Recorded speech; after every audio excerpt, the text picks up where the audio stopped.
Amin. Haleluya. Yang kelima, apakah kita memiliki kesabaran? Kesabaran adalah satu hal yang jarang dimiliki orang. Kesabaran didapatkan dengan jalan melalui banyak tekanan dan masa sulit. Makanya buku Yakobus berkata, Yakobus 5 ayat 10-11, saudara-saudara, turutilah teladan penderitaan dan kesabaran para nabi yang telah berbicara demi nama Tuhan. Sesungguhnya kami menyebut mereka berbahagia, yaitu mereka yang telah bertekun. Kamu yang telah mendengar tentang ketekunan Ayub dan kamu telah tahu apa yang pada akhirnya disediakan Tuhan baginya, karena Tuhan Maha Penyayang dan penuh belas kasihan. Kalau buku Roma 5 ayat 3 lebih jelas lagi, kita malah bermegah dalam kesengsaraan kita, karena kita tahu bahwa kesengsaraan menimbulkan ketekunan. Nah, kesabaran kita, ketekunan kita itu harus ada, karena itu perlengkapan seorang hamba Tuhan. Saya bacakan 2 Korintus 12 ayat 12. Segala sesuatu yang membuktikan bahwa aku adalah seorang rasul telah dilakukan di tengah-tengah kamu dengan segala kesabaran, oleh tanda-tanda, mujizat-mujizat dan kuasa-kuasa. Ini adalah satu kualitas roh yang terlihat dalam diri seseorang yang mau mempertimbangkan semua perkara dengan seksama, tidak tergesa-gesa menarik kesimpulan atau lekas menghakimi.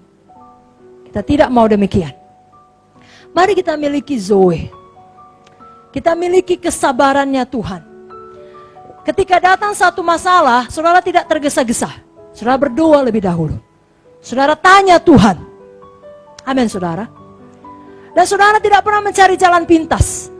Apalagi yang melawan hukum. Saudara tidak pernah membuat keputusan yang kompromi akan dosa. Kalau kita baca perjanjian baru, kita akan melihat kehidupan Paulus ya secara khusus. Sebenarnya sangat berat. Tapi apa yang dikatakannya mengenai hal itu? Izinkan saya baca 2 Korintus 4 ayat 17-18. Di sini dikatakan, sebab penderitaan ringan. Mari sama-sama ucapkan, penderitaan ringan. Saya sambung, sebab penderitaan ringan yang sekarang ini mengerjakan bagi kami kemuliaan kekal yang melebihi segala-galanya, jauh lebih besar daripada penderitaan kami. Sebab kami tidak memperhatikan yang kelihatan, melainkan yang tidak kelihatan. Karena yang kelihatan adalah sementara, sedangkan yang tak kelihatan adalah kekal. Paulus mengalami banyak kesulitan, saudara. Banyak penderitaan. Ada satu ayat lagi, 2 Korintus 7 ayat 5. Di sini dikatakan, bahkan ketika kami tiba di Makedonia, kami tidak beroleh ketenangan bagi tubuh kami. Di mana-mana kami mengalami kesusahan. Dari luar pertengkaran, dari dalam ketakutan. Jadi sebenarnya hidup Paulus tidak ringan. Sangat berat. Tapi dia deklarasikan dalam 2 Korintus 4, 17-18 tadi. Sebab penderitaan ringan. Padahal badannya pun gak bisa tenang. Mungkin artinya tidak bisa tidur. Atau tidak cukup waktu tidur. Atau apalah, atau sakit. Tapi dia berkata, penderitaan ringan.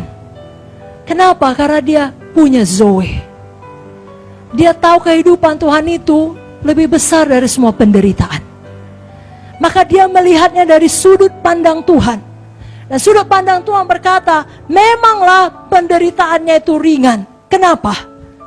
Karena itu sementara. Karena dia mampu melihat yang tidak kelihatan. Sebagaimana Paulus punya kasih karunia, bisa melihat yang tidak kelihatan. Saudara juga punya kasih karunia untuk melakukan hal yang sama.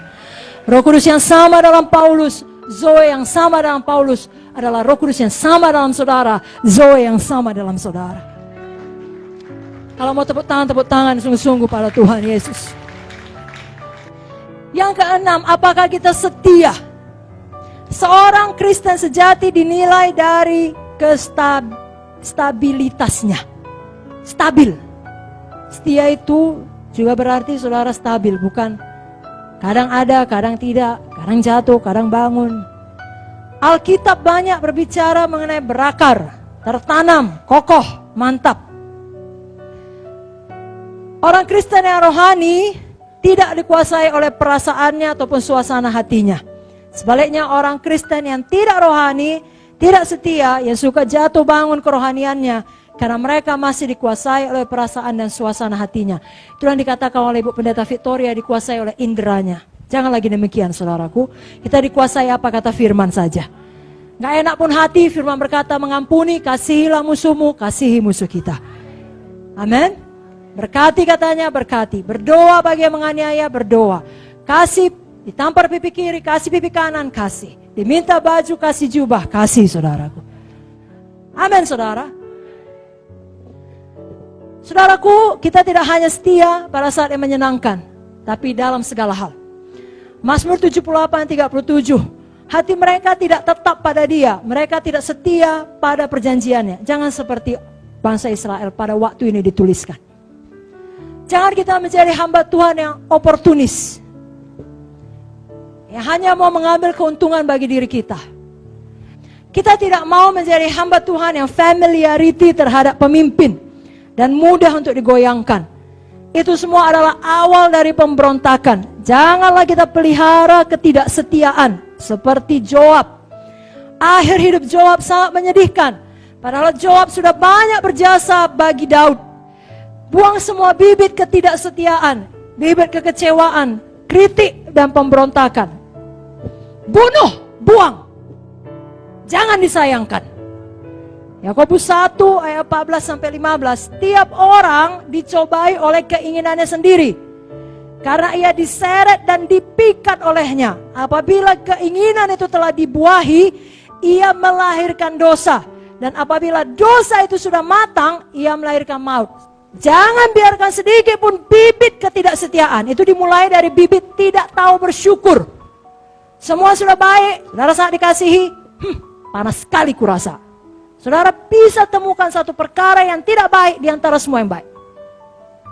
Jangan biasakan begitu. Bibit suka mengkritik. Nah, saudara berkata, masa tidak bisa dikritik? Bisalah. Orang dunia aja tahu kritik bisa membangun. Saudaraku, sudah dibuktikan orang tidak berubah dari kritik. Orang berubah dari kuasa firman. Nah, perkataan setan, perkataan kritik selalu memecah belah, selalu meruntuhkan. Pilihlah untuk berada di pihak yang berlawanan dari setan. Pakai perkataan kita untuk membangun, untuk mempersatukan, dan tidak pernah untuk memecah ataupun melawan.